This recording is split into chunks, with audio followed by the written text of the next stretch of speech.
Muy bien, los niños pueden pasar a sus clases con sus maestras. Todos los niños pueden pasar a sus clases. Dios les bendiga, hermanos. Aquellos que nos visitan por primera, segunda, tercera vez, la iglesia les decimos bienvenidos, que Dios les bendiga. Nos llamamos cristianos por la razón que seguimos a Cristo. Así que creo que es de vital importancia que como creyentes, como cristianos, entendamos al Señor que decimos servir, ¿sí? Es importante conocerlo, entenderlo, estudiarlo, y por esta razón creo que es un momento oportuno para comenzar esta serie que se titula Cristología. El sermón del día de hoy tendrá como título La divinidad de Cristo en Yo Soy. La divinidad de Cristo en Yo Soy. Antes de comenzar con el sermón, quisiera darles una pequeña introducción de lo que es Cristología. La Cristología es una disciplina en la teología que tiene como objeto de estudio a la persona de Jesucristo. ¿Sí? La Cristología se trata del estudio de Cristo. Esta expresión, esta palabra Cristología, es una palabra compuesta que se origina de dos vocablos en griego. La primera es Christos, que significa ungido, o el ungido en español. Y la segunda, logos, que significa estudio. Su traducción literal entonces sería el estudio del ungido, ¿sí? Esta palabra históricamente ha sido de vital importancia para los creyentes. De hecho, la expresión Cristo en griego es una traducción de la palabra hebrea Mesías. Y la palabra Mesías significa también ungido o el ungido o el que es ungido. Así que Cristo y Mesías significan lo mismo, solamente que una es en hebreo y otra es en griego. Es importante, mis hermanos, entender que Jesús es Dios. Es importante entender que Dios es uno, como dice la Escritura, pero también entender que Dios es trino, como lo afirma la Escritura, ¿sí? Dios Padre, Dios Hijo y Dios Espíritu Santo. En este tema, lo que quiero enfocarme, mis hermanos, es cuando Jesús se dice a sí mismo, yo soy, una palabra clave e importante para los judíos. Y una palabra clave e importante para nosotros también hoy en día. Como vamos a ver a través de este sermón, no solamente con el yo soy, Jesús está autoproclamando como Dios, sino también que con el yo soy entendemos que Dios y que Jesús lo es todo para nosotros, y lo vamos a estar viendo. Como introducción vamos a Éxodo 3:13, por favor, si me lo pueden proyectar. Éxodo 3:13, 13 y 14. Dijo Moisés a Dios, aquí está Moisés hablando con Dios a través de la zarza ardiente, una teofanía. Y dijo Moisés a Dios, he aquí que llego yo a los hijos de Israel y les digo, el Dios de vuestros padres me ha enviado a vosotros. Si ellos me preguntaren, ¿cuál es su nombre? ¿Qué les responderé? Dice el 14. Y respondió Dios a Moisés, yo soy el que soy. Y dijo, así dirás a los hijos de Israel, yo soy, me envió a vosotros. Estas son las palabras de Dios a Moisés.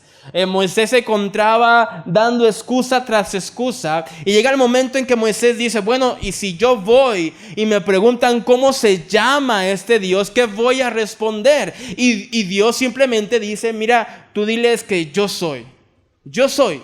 Esta palabra yo soy en hebreo es la que se pronuncia más adelante como Yahvé o Jehová. Así que estas palabras yo soy es la identificación personal de Dios. Es el nombre que Dios mismo se da a sí mismo. Nadie le dijo cómo se llamaba. Él mismo dijo yo soy. El pueblo de Israel entendió, por ende, que el yo soy, Yahvé, Jehová, solamente se trataba de uno, y era Dios. Por esta razón, mis hermanos, y como el pueblo de Israel tenía tanto temor de Dios, Ellos cambiaban con frecuencia, en vez de escribir Yahvé, preferían escribir Adonai o Señor.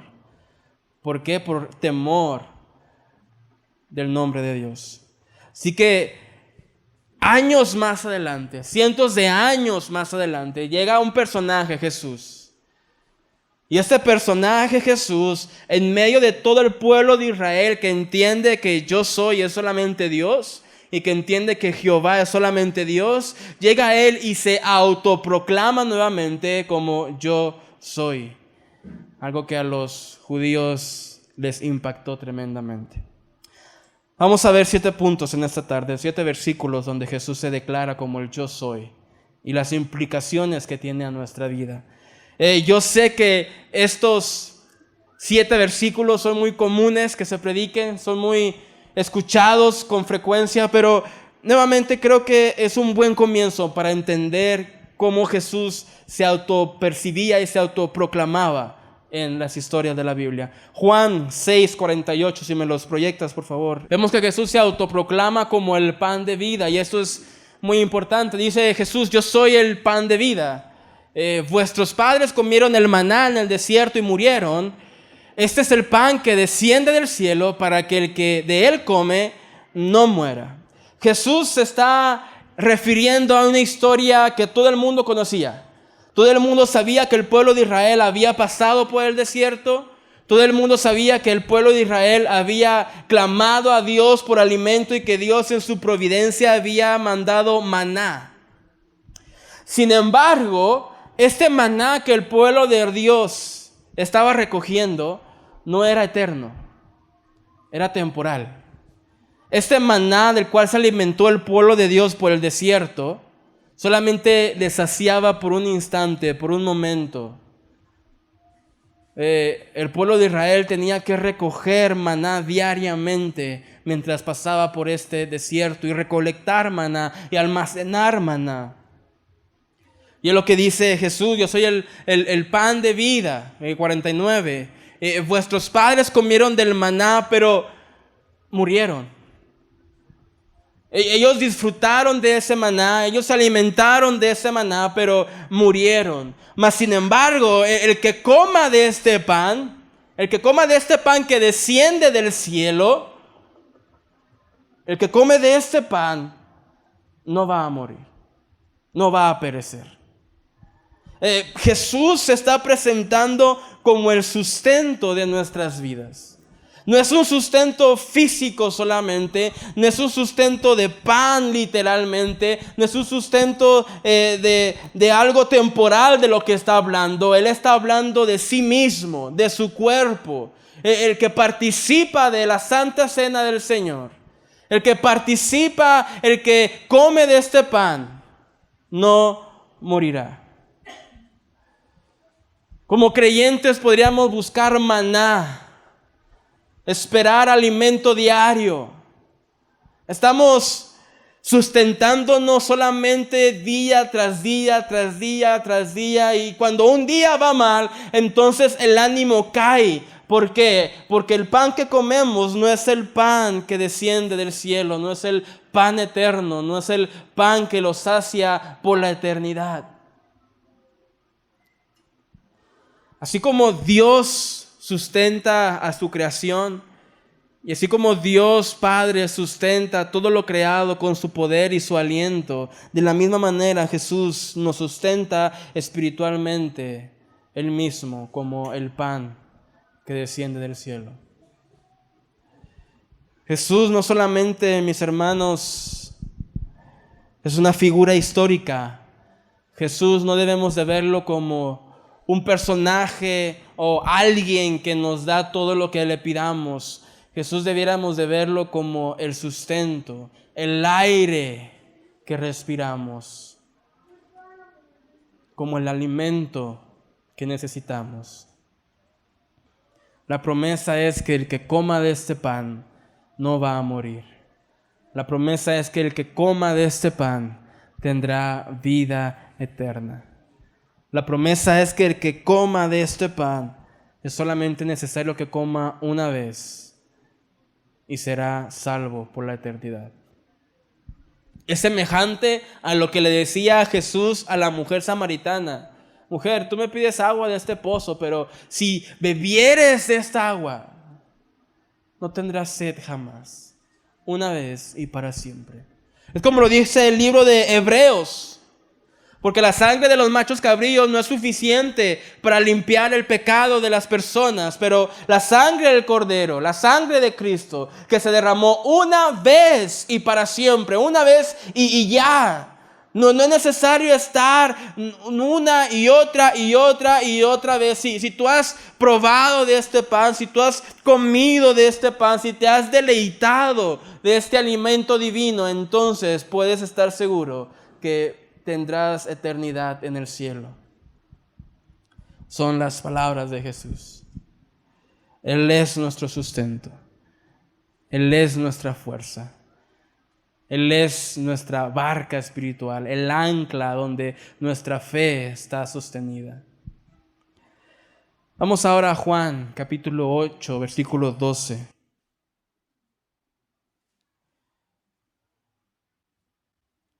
No solamente Jesús se autoproclama como nuestro sustento, sino que se autoproclama como nuestra luz. Juan 8:12 dice Jesús, otra vez Jesús les habló diciendo, yo soy la luz del mundo, el que me sigue no andará en tinieblas, sino que tendrá la luz de la vida. Ahora Jesús está diciendo, yo soy la luz del mundo y el que me sigue no andará en tinieblas, sino que tendrá la luz de la vida. Este mundo lleno de tinieblas, este mundo lleno de oscuridad, este mundo que está boca abajo, hay una solución y hay una esperanza, pero también Jesús dice algo muy interesante. Dice, yo soy la luz, pero el que me sigue, solamente el que me sigue, no el que se congrega, no el que da sus diezmos, no es que viene, no, el que me sigue, el que rinde su vida y me sigue, el que sigue mis huellas, entonces tendrá la luz de la vida. Jesús es el que ilumina cada paso en nuestro caminar. Juan, capítulo 1, versículo 4, dice el Evangelio, en él estaba la vida, y la vida era la luz de los hombres. 5.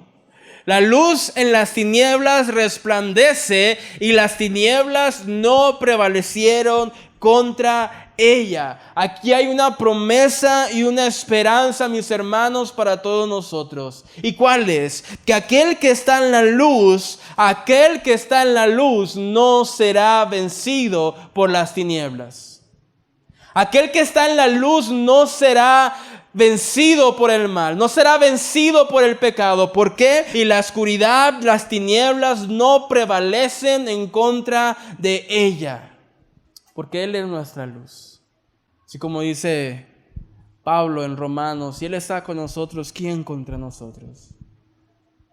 Si verdaderamente Jesús está en nuestro corazón, y si verdaderamente Jesús es luz, y si verdaderamente las tinieblas no prevalecen en contra de la luz, entonces tú y yo podemos caminar con paz, con gozo, con tranquilidad, confiados de que Jesús está con nosotros y que la luz de Cristo brilla en nuestros corazones.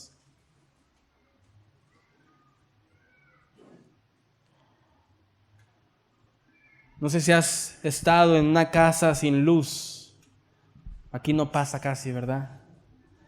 Pero cuando la luz se va por un momento, por un tiempo, una hora, a veces 2, a veces toda la noche, a veces 2 días, cuando regresa, hay un alivio. Dices, te tranquilizas, te relajas. ¿Por qué? Porque puedes ver con tranquilidad. Y esa éramos nosotros sin Cristo.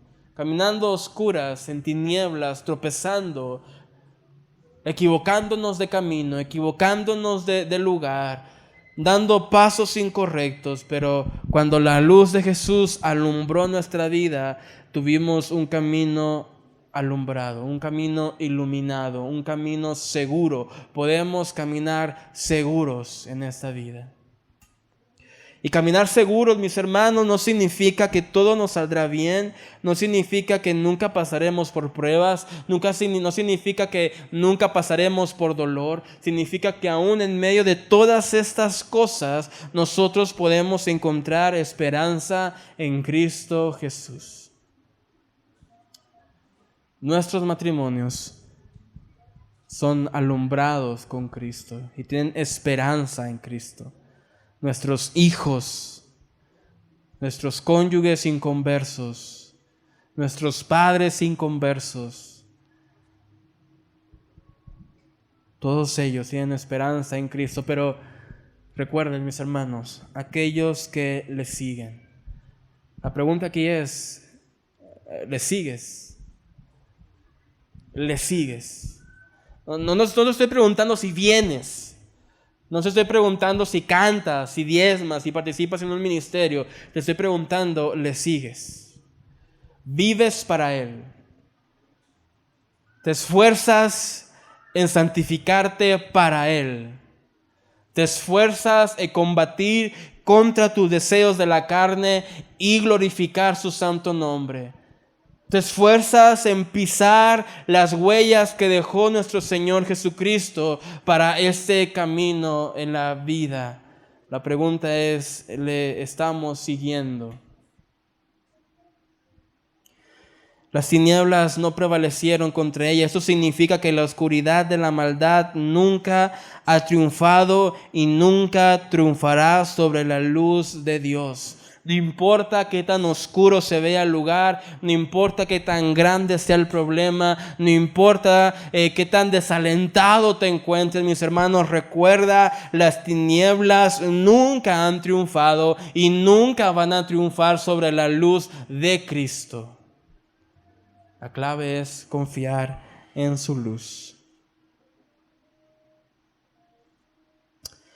Su vida nos alumbra. En su luz nos vemos tal y como somos, pecadores en necesidad de un Salvador.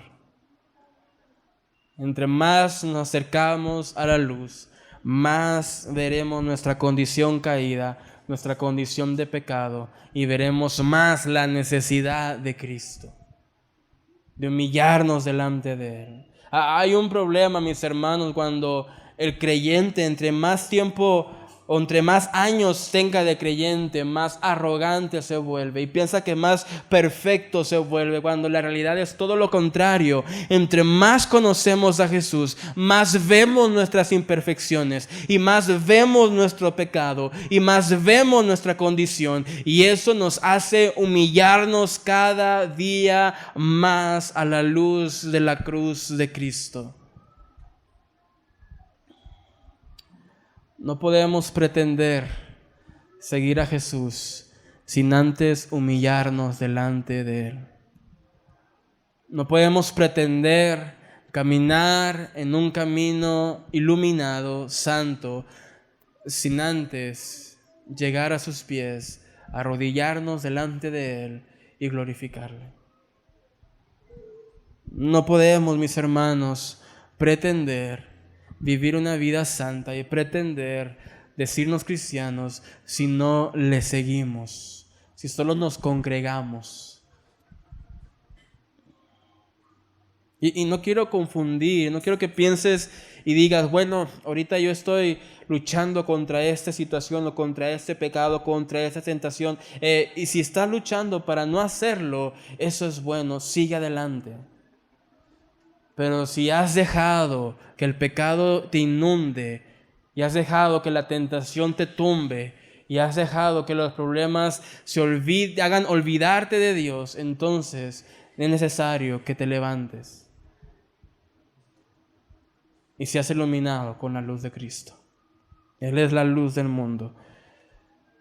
Juan 10:9. Vemos que Jesús se autoproclama como el pan de vida, como la luz del mundo. También se autoproclama como la puerta. Juan 10:9 dice Jesús, yo soy la puerta.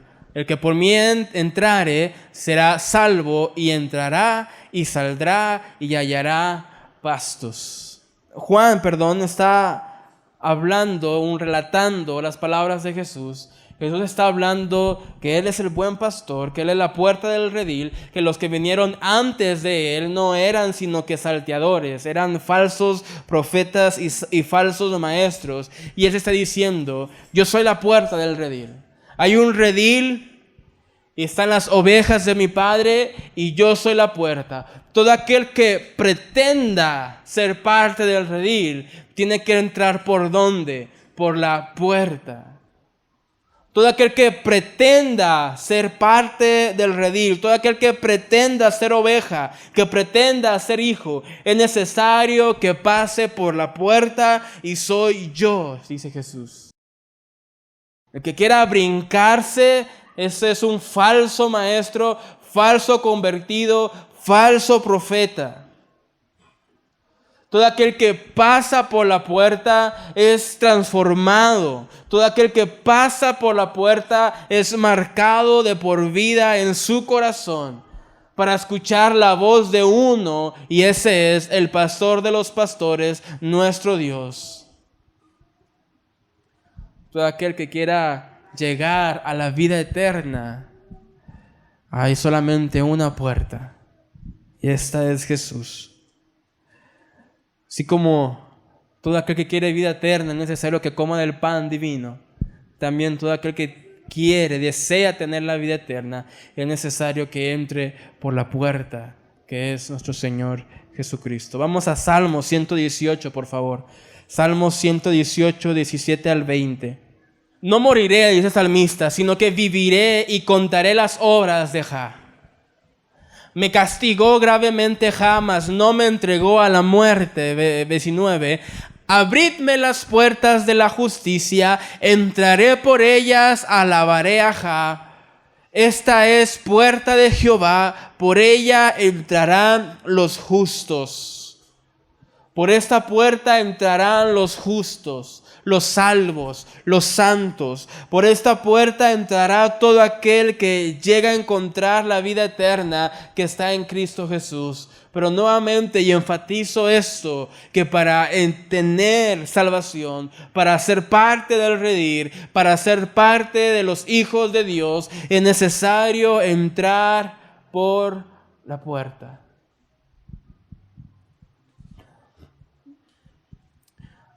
Ha habido en la historia muchos falsos maestros, muchos falsos profetas, los sigue habiendo, pero también ha habido, hoy hay y habrá falsos convertidos. Falsos convertidos que no entraron por la puerta, que tal vez se congregan, tal vez cantan, tal vez están en un ministerio, pero nunca entraron por la puerta. Hermanos, esto es tan importante para nosotros porque muchas veces, y espero que entiendan lo que voy a decir, muchas veces solamente porque hicimos la oración de fe, pensamos que ya Jesús reina en nuestra vida y no es así. Muchas veces la puedes orar, pero no entraste por la puerta. Lo pudiste haber dicho de labios para afuera, pero no entraste por la puerta. Lo pudiste haber dicho por emoción, pero no entraste por la puerta.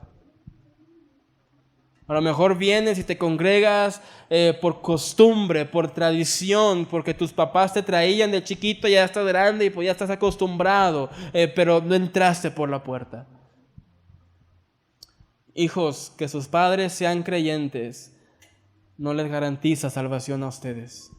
Ustedes tienen que entrar por la puerta. Padres, que nosotros seamos cristianos y creyentes no significa que nuestros hijos lo sean. Ellos necesitan entrar por la puerta, porque la salvación es individual. Nuestro trabajo como padres es encaminarlos, guiarlos, convencerlos, estar ahí a que lleguen a conocer el amor de Cristo, pero ellos tienen que entrar por la puerta. Padres, oren por sus hijos.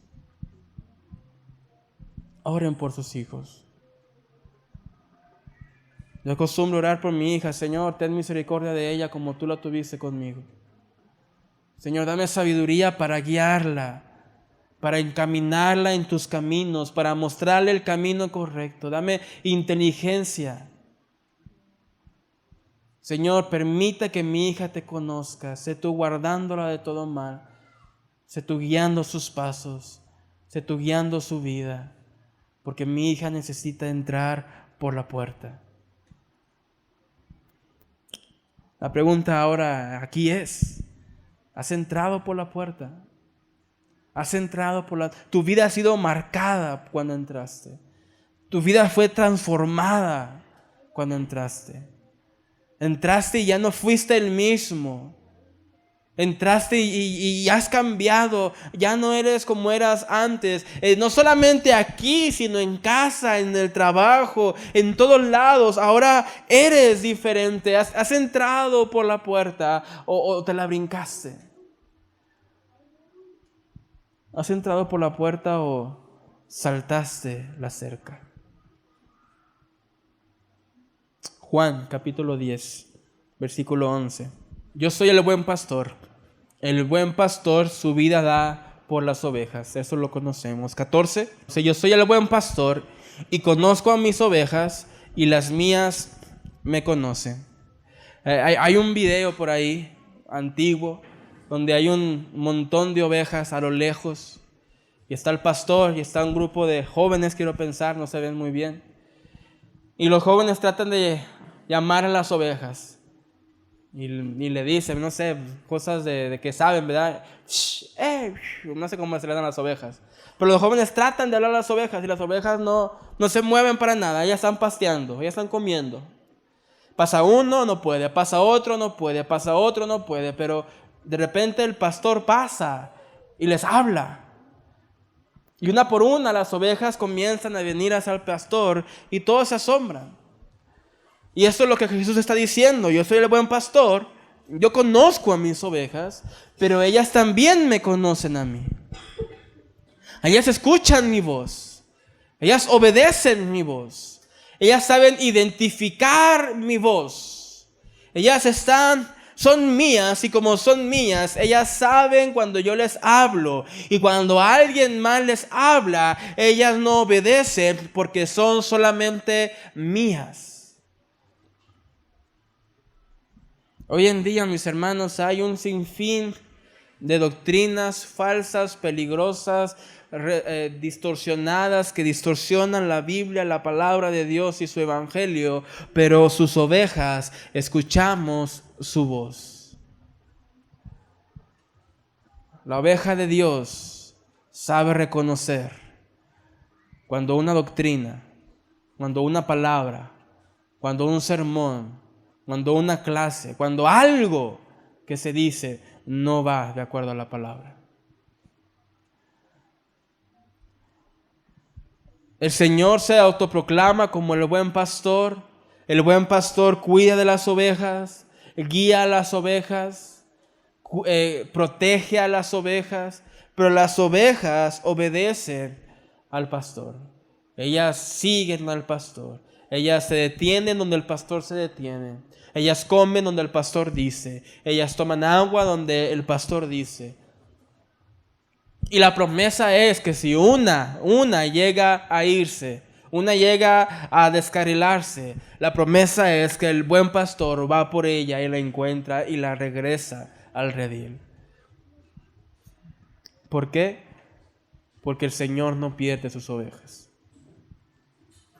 Si dependiera de la oveja, entonces se perdería y nunca se encontrara. Pero como el pastor ama a sus ovejas y da la vida por sus ovejas, cuando una oveja se descarrila, cuando una oveja se pierde, el pastor va, pero va y la encuentra. Y no solamente la encuentra, sino que la trae de vuelta a casa. Por eso yo tengo la confianza, mis hermanos, que Jesús es nuestro buen pastor. Él es quien nos guía, Él es quien nos sustenta, Él es quien cuida de nosotros. Y aun cuando nosotros nos queremos descarrilar y nos queremos ir a buscar nuestras propias cosas, nuestros propios deseos, nuestra propia aventura, entonces el pastor va y nos busca, nos encuentra y nos trae. Porque la palabra dice que no descansa hasta que la encuentra. El trabajo de un pastor que trabaja por un sueldo solamente cuida las ovejas porque recibe un beneficio. Es el contexto de la historia. Pero el pastor, el verdadero pastor, lo hace por amor. Es el dueño de las ovejas y se dedica a cuidarlas. Jesús no solamente está cumpliendo un trabajo, Él se está comprometiendo a amarnos y hasta dar su vida por nosotros, sabiendo y no esperando nada a cambio.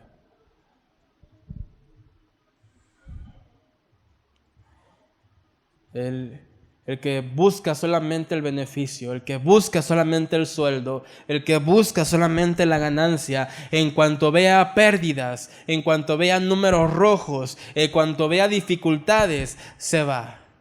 Pero el buen pastor permanece y permanece hasta dar su vida. Juan 14, versículo 6, dice nuestro Señor Jesucristo: Jesús les dijo: yo soy el camino y la verdad y la vida. Nadie viene al Padre sino por mí. Este es uno de los pasajes más fundamentales e importantes en las Escrituras.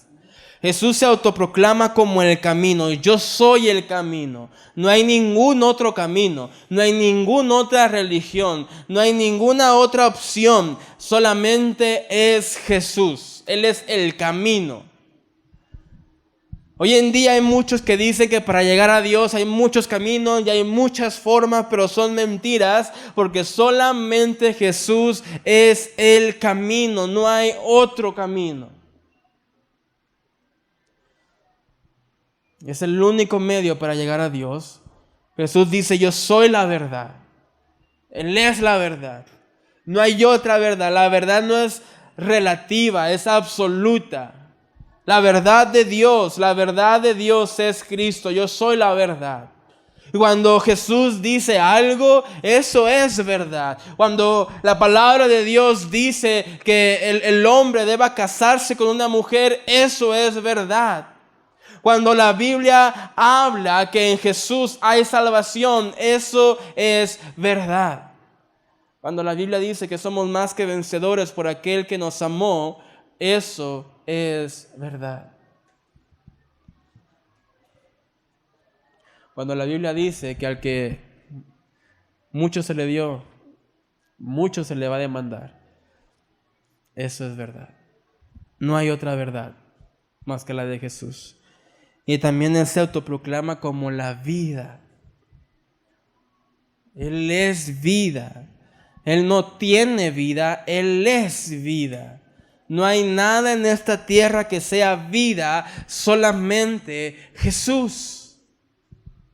Hay muchos por ahí que quieren decir que esto es vida, y esto es vida, y esto es vida, pero solamente Jesús es vida, nada más. Lo material no es vida. El dinero no es vida. La plenitud no es vida. Solamente Jesús es vida. Y solamente Jesús da vida y vida en abundancia. Todo aquel que pretenda decir que esto o aquello o a lo otro es vida, lo tomamos como blasfemia, porque la palabra dice, Jesús mismo dice, que Él es vida, nada más. Juan 11:25, Jesús dice: yo soy la resurrección y la vida. El que cree en mí, aunque esté muerto, vivirá. Él es la resurrección y la vida. En Él tenemos vida, y cuando morimos, en Él seguimos viviendo. De hecho, mis hermanos, En los primeros siglos de la iglesia, los creyentes se reunían en cementerios, catacumbas.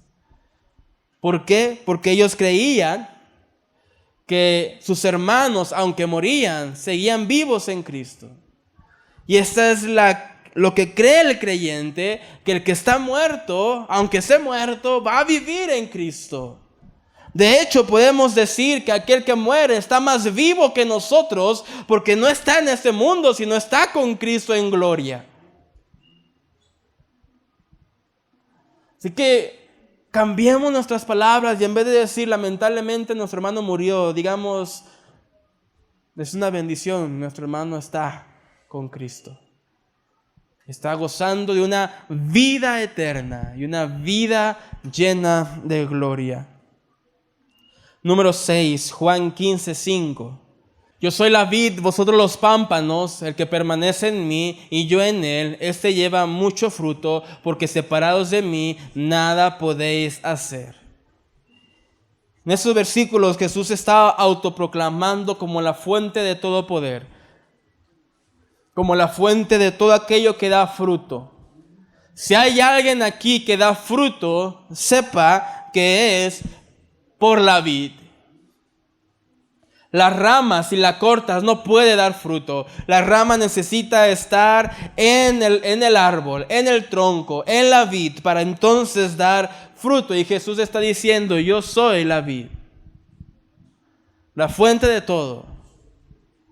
Si tú has cosechado paciencia, si tú has cosechado amor, si tú has cosechado gozo, si tú has cosechado alegría, entiende que es por mí, no por ti. Si has logrado algo en esta vida, entiende que es por Jesús, no por ti. Separados de Él no hay nada que podamos hacer. ¿Por qué? Porque Él es vida. ¿Por qué? Porque Él es el pan de vida.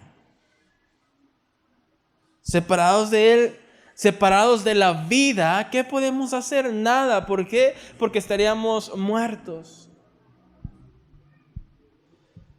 Si hoy podemos gozarnos en casa, estar feliz en la familia, si podemos disfrutar de esta vida tan bella, es porque hemos sido injertados en la vid, hemos sido puestos sobre el árbol que es Jesús. Y que en todo lo que logres, en todo lo que hagas, en todo lo que coseches bueno, entiende que todo es gracias a Jesús, gracias a la vid. Si estamos injertados en Él, entonces podremos dar fruto. ¿Fruto de qué? Fruto de carácter y fruto de almas. El contexto habla de que el fruto del Espíritu también, el gozo, el paz, amor, esperanza, eso es fruto del Espíritu, pero también la Biblia habla del fruto como las almas que se ganan para Cristo. Por lo tanto, el estar injertados en la vid, el estar pegados a Jesús, eso nos da la fuerza y el poder para evangelizar, para hablar de Cristo. Y por último, 7, aquí nos vamos a detener un poco. Juan 8:56. Abraham vuestro padre se gozó de que había de ver mi día, y lo vio y se gozó. Entonces le dijeron los judíos, ¿aún no tienes 50 años y has visto a Abraham? Jesús les dijo, de cierto os digo, antes que Abraham fuese, yo soy. Este fue el versículo que le causó a Jesús muchos enemigos. Estas fueron las palabras que le causó a Jesús muchos adversarios.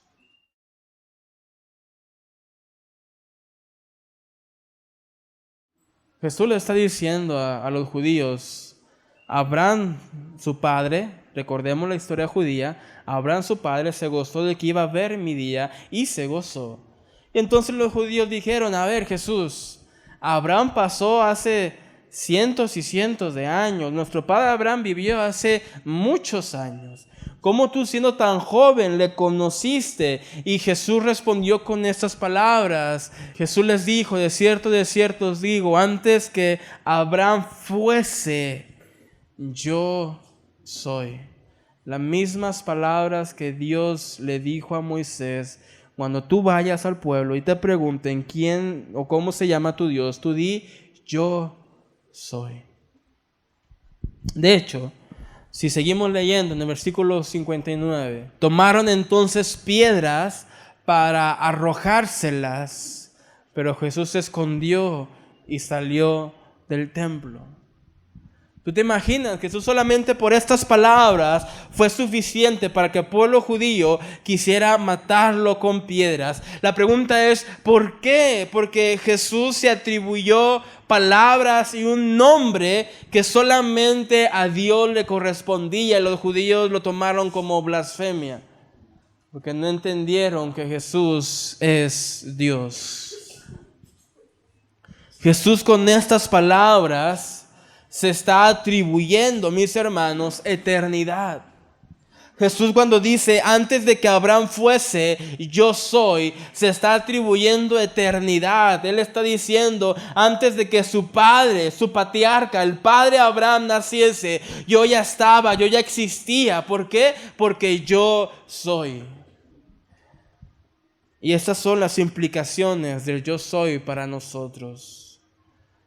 Tú buscas vida, está en yo soy. Está en Dios, en Cristo. Necesitas saciarte, en Cristo encuentras el pan de vida. Has vivido una vida llena en oscuridad, en tinieblas, en pleitos, ya estás cansado de error tras error. En Jesús encuentras la luz que tú necesitas. Deseas tener vida eterna y deseas ser hijo de Dios, en Jesús está la puerta. Deseas llegar al Padre, en Jesús está el camino. Deseas conocer la verdad, en Jesús está la verdad. Deseas sentirte vivo porque te sientes muerto, en Jesús está la vida. Desearías conocer a alguien que te ame, a alguien que te cuide, porque la vida te ha traicionado muchas veces. En Jesús está el buen pastor.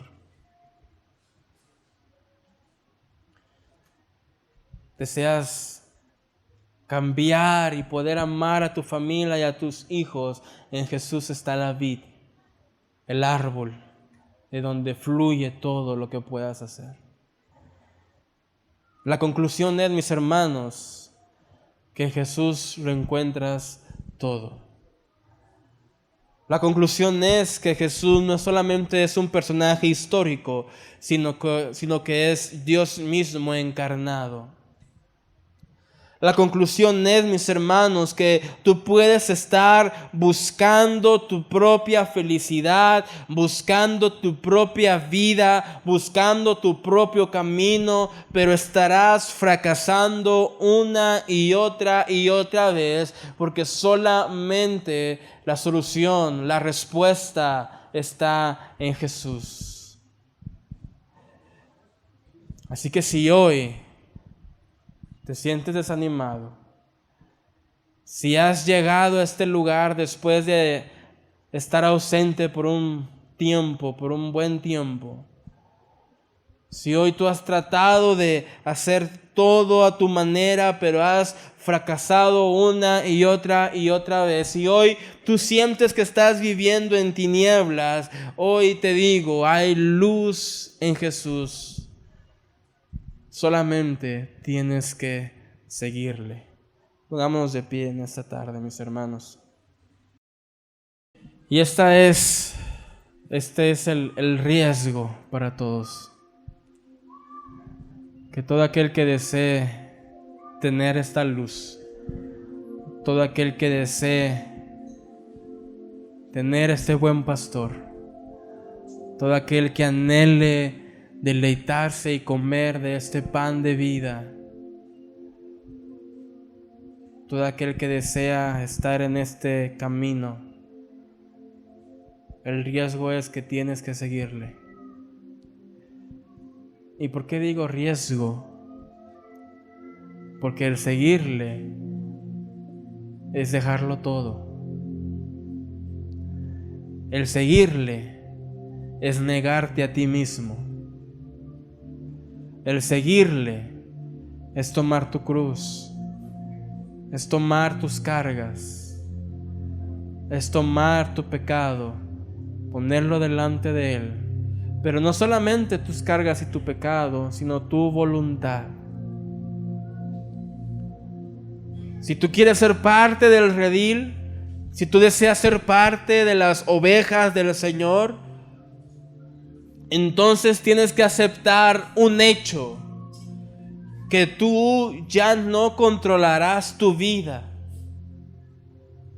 Tú ya no vas a decidir en qué pasto comer. Tú ya no vas a decidir en qué río detenerte a tomar agua. Tú ya no vas a decidir cuándo parar o cuándo caminar, porque ahora tu vida le pertenecerá al buen pastor, al Señor, y Él dirá: anda, camina, come, toma, descansa, duerme. El riesgo de seguir a Jesús es que ya no serás dueño de tu vida, sino que serás esclavo por amor de la justicia. Y he aquí, cerremos nuestros ojos. He aquí que muchos han saltado el redil, pero no han pasado por la puerta. He aquí muchos han pretendido ser cristianos, ser creyentes, pero no siguen a Jesús. He aquí muchos que si no te arrepientes hoy, que si no estás dispuesto a entregar tu vida entera hoy, y entregar tu vida entera es entregar tu voluntad, y que Dios, Señor Jesucristo, sea tu Señor. Si no estás dispuesto a hacerlo, entonces seguirás caminando por esta vida sin sentido, sin esperanza y sin propósito. Pero si tú decides entregar tu vida a Jesús, si tú decides rendirte a los pies de Cristo, pedir y clamar misericordia y verdaderamente seguirle, entonces disfrutarás del pan de vida y tendrás vida en abundancia y vida eterna. Señor, te damos gracias por tu misericordia. Gracias por tu bondad. Gracias, Señor, porque en ti encontramos vida. Gracias, Padre, porque tú lo eres todo para nosotros. Señor, te pedimos si hemos estado viviendo conforme a nuestra voluntad,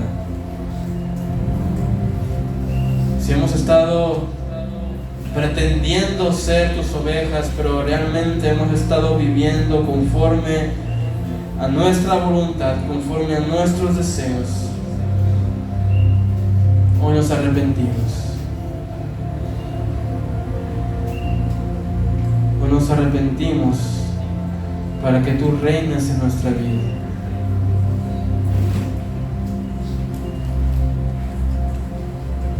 Señor Jesús, transfórmanos en esta tarde. Cambia nuestra vida. Cámbianos, Señor Padre. Transfórmanos.